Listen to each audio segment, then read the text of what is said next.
You are most welcome. कैसे हो आप सभी? उम्मीद करता हूँ बहुत अच्छे होंगे, खुश होंगे और बहुत शानदार होंगे। चलिए दोस्तों, आज फिर से एक बेहतरीन क्वेश्चन के साथ आए हैं। ये 2 बार पूछा गया है दोस्तों, 2015 में और 2020 में। ओके, और ये भी लॉन्ग आंसर में आया है 5-6 मार्क्स में। ठीक है, तो क्वेश्चन बहुत अच्छा है, ये भी है ना। ध्यान से देखिए, बस आप ध्यान से देखते रहिएगा। ठीक है, क्वेश्चन जितने भी ला रहे हैं वो सारे लाजवाब हैं। आपको इस बात पर डाउट करने की कोई भी आवश्यकता नहीं है, और ना ही हमें इस बात को बार बार बताने की ज़रूरत है कि ये क्वेश्चन बढ़िया है। जितने भी क्वेश्चन ला रहे हैं दोस्तों, वो सारे बहुत ही सिलेक्टेड क्वेश्चन है, बहुत शानदार क्वेश्चन है। ठीक है, चलिए देखते हैं क्या है question. Find the minimum value of इतना where x y equals to c square. ठीक है, आपको इसकी मिनिमम वैल्यू बतानी है, और जबकि दिया क्या है, एक्स वाई बराबर सी स्क्वायर, है ना। अब सुनो, हमने आपको कल वाली क्लास में बताया था कि जिसके लिए मैक्सिमम या मिनिमम बोला जाए उसी को आप क्या मानते हो, फंक्शन, और उसी का क्या करना होता है, डिफरेंशिएशन। हाँ या ना? ठीक है, चलिए क्या कहा है, find the minimum value of इतना, मतलब इसकी मिनिमम वैल्यू पूछी है इसकी। इसका मतलब इसको क्या मानना होगा, फंक्शन, और इसी का क्या करना पड़ेगा, डिफरेंशिएशन। ठीक है, तो फंक्शन क्या मान लेते हैं इसे। ठीक है, देखिए सॉल्यूशन।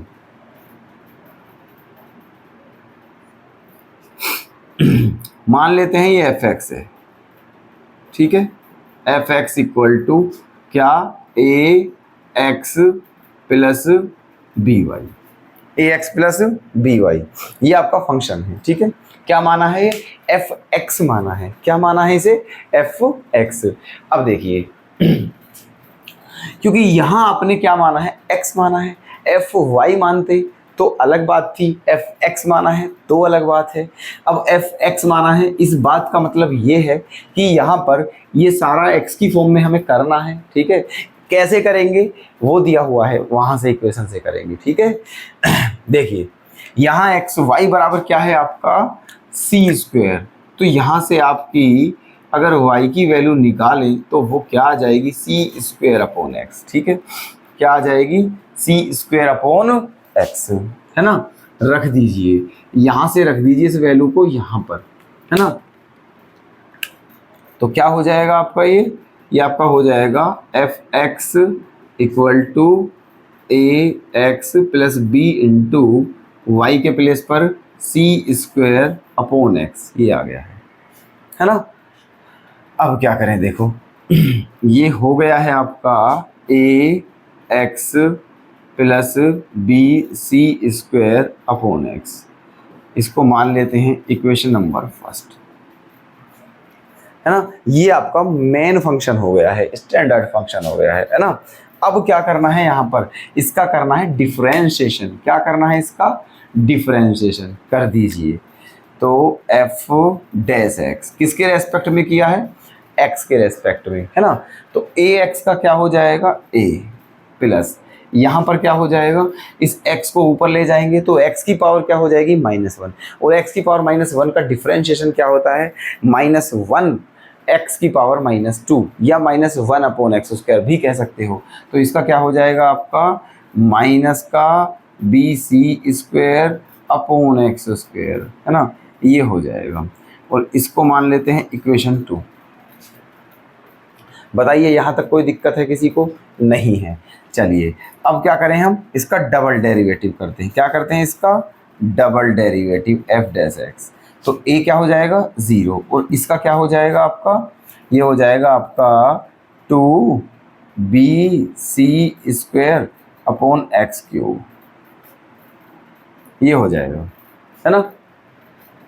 क्योंकि ये 0 है, x की पावर -2 को जब ऊपर ले जाओगे तो x की पावर -2 का क्या हो जाएगा, -2x की पावर -3, -2 तो minus minus plus 2 b c square, और ये x क्यूब माइनस का था, इसे नीचे लाएंगे तो x क्यूब प्लस का हो जाएगा।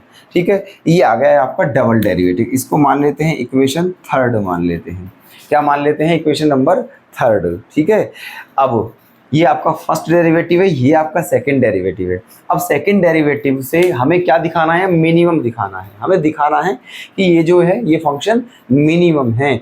तो मिनिमम कब होगा, जब सेकंड डेरिवेटिव की वैल्यू क्या है, पॉजिटिव। फिलहाल सेकंड डेरिवेटिव x की फॉर्म में है, तो ना यहाँ पर हम ये कह सकते हैं कि ये पॉजिटिव है और ना ही कह सकते हैं नेगेटिव है, क्योंकि यहाँ x बचा हुआ है। तो इसका मतलब हमें x की वैल्यू निकालनी होगी और उसे यहाँ पर रखने के बाद ही हम पता लगा सकते हैं कि ये पॉजिटिव है या नेगेटिव है। और वैल्यू कहाँ से निकलती है, क्रिटिकल पॉइंट जो होते हैं वो, ठीक है, मतलब फर्स्ट डेरिवेटिव को 0 रखने के बाद, ठीक है, रख दीजिए। एक काम क्या, एफ डैश एक्स को क्या ले लेते हैं, 0। एफ डैश एक्स को क्या ले लेते हैं, 0। तो क्या हो जाएगा आपका ये a minus b c square upon x square equals to 0, ठीक है, ये हो गया है। अब ये आप इधर ले जाओगे तो क्या हो जाएगा आपका ये, है ना, a equals to b c square upon x square, है ना, ये आ गया है। अब यहाँ से आपकी एक्स स्क्वायर की वैल्यू क्या आ जाएगी, B c square upon A, B c square upon a, ये एक्स स्क्वायर की वैल्यू है। तो एक्स की वैल्यू क्या आ जाएगी बता दीजिए, तो x की वैल्यू आ जाएगी प्लस माइनस, है ना, c under root b upon a, ये आ जाएगी आपकी x की वैल्यू। समझ में आ गई है बात, है ना, क्योंकि स्क्वायर, जब स्क्वायर है तो इसका रूट प्लस माइनस में आएगा, c स्क्वायर का तो क्या आ जाएगा c, और ये b अपॉन ए जो है ये आ जाएंगे अंडर रूट में। तो ये आपकी x की वैल्यू आ चुकी है, दो वैल्यू, एक तो प्लस और एक माइनस में, ठीक है। अब देखिए, एक बार प्लस वाली रख के देखते हैं, एक बार माइनस वाली रख के देखते हैं। आपको क्या बताना है, आपको बतानी है मिनिमम वैल्यू बतानी है, ठीक है। तो वो वैल्यू रखते हैं जिस पर ये क्या आ जाए, पॉजिटिव, जिस पर क्या आ जाए, पॉजिटिव, ठीक है। देखिएगा,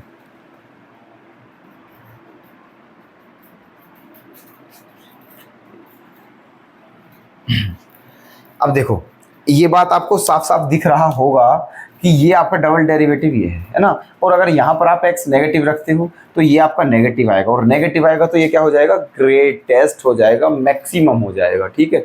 जबकि हमें क्या चाहिए, मिनिमम, और यहाँ अगर आप x की वैल्यू पॉजिटिव रखते हो तो ये मिनिमम हो जाएगा। तो एक काम करिए, पॉजिटिव वैल्यू ही रख लेते हैं। क्या रख लेते हैं, पॉजिटिव वैल्यू। तो क्या लिख सकते हैं हम लिख सकते हैं कि because at x equal to c under root b upon a, at x equal to इतना f double dash x is positive, ठीक है। हमें पता है जब आप ये प्लस की वैल्यू लोगे यहाँ तो ये भी क्या आएगा, प्लस का ही आएगा। तो हमने लिख दिया है कि at x equal to c root b upon a जो है f डबल डैश x जो है वो क्या है, पॉजिटिव है ना।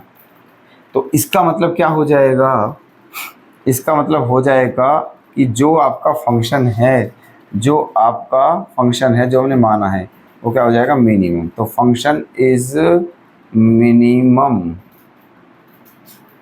Eight x equal to c under root b upon a, ठीक है।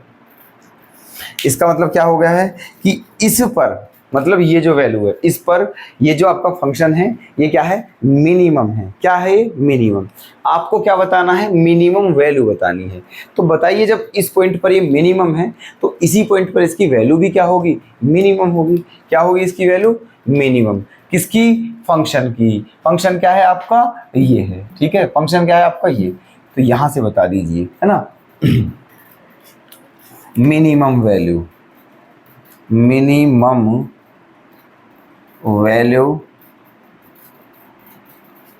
ऑफ फंक्शन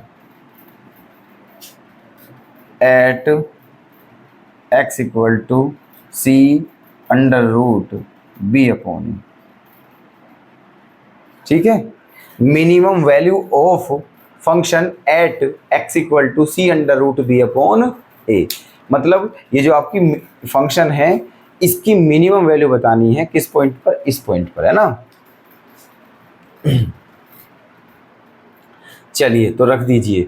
अब देखो, तो क्या हो जाएगा आपका मिनिमम वैल्यू। मिनिमम वैल्यू ये x की वैल्यू आप कहाँ पुट करोगे, यहाँ पर, ये जो फंक्शन, क्योंकि मेन फंक्शन आपका ये है, ठीक है, यहीं पर रखनी है ये वैल्यू, है ना। रख दीजिए a इंटू एक्स के प्लेस पर क्या रखेंगे, c under root b upon a plus b c square upon x के प्लेस पर क्या रखेंगे, c under root b upon a. ठीक है, ये रख दिया है। अब काटा कूटी कर लीजिए, है ना। देखिए एक सी से एक सी कैंसिल हो गया है ना। अब इसको क्या लिख सकते हैं, ध्यान से समझना यहाँ से, है ना। इसको हम ऐसे भी लिख सकते हैं, देखो ये क्या है आपका ए सी, ये है ए सी, है ना, इनटू रूट में बी अपॉन ए है, तो दोनों रूट में दोनों को अलग अलग लिख सकते हैं। हम लिख सकते हैं यहाँ पर रूट बी अपॉन रूट ए, है ना। आगे प्लस बी सी अपॉन, दोनों अंडर रूट में है तो दोनों को एक ही अलग अलग रूट में लिख सकते हैं। कैसे, रूट बी अपॉन रूट ए। बिल्कुल आपको एक्सपेंशन कर कर बता रहे हैं, छोटी छोटी बात को बिल्कुल खोल करके, ठीक है। बहुत ध्यान से समझते रहिएगा, और अगर फिर भी कोई डाउट रह जाता है तो हमें जरूर बता देना। ओके, चलिए देखो यहाँ तो हुआ। अब क्या करें, देखो रूट ए से ये ए जो है कितनी बार कट जाएगा, रूट ए बार, है ना। और इस रूट बी से ये कितनी बार कट जाएगा, रूट बी बार।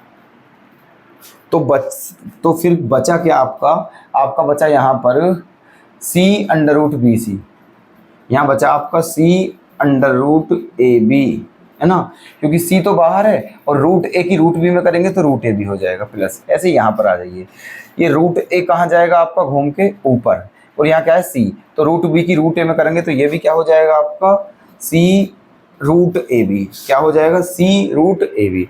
अब दोनों को प्लस कर दीजिए, c रूट ए बी और c रूट ए बी क्या हो जाएगा, 2c root a b, 2c root a b. यही क्या है आपका आंसर, ये क्या है आपकी मिनिमम वैल्यू है ना। और यही बताना था आपको कि इसकी मिनिमम वैल्यू क्या है, ठीक है। तो उम्मीद करता हूं कि आपने इस क्वेश्चन को बहुत अच्छे से समझ लिया होगा बिना किसी डाउट के, ठीक है। चलिए नोट कर लेना, ओके। तो अगर आपको ये क्लास पसंद आई तो प्लीज़ दोस्तों वीडियो को लाइक ज़रूर करें, ठीक है। चैनल को सब्सक्राइब कर लें और वीडियो को अधिक से अधिक शेयर करें ताकि हम और अधिक से अधिक आप लोगों के साथ मेहनत कर सकें। दोस्तों हमें डीमोटिवेट ना होने दें, प्लीज़ हमें मोटिवेट रखिएगा, ठीक है। चलिए ओके, धन्यवाद।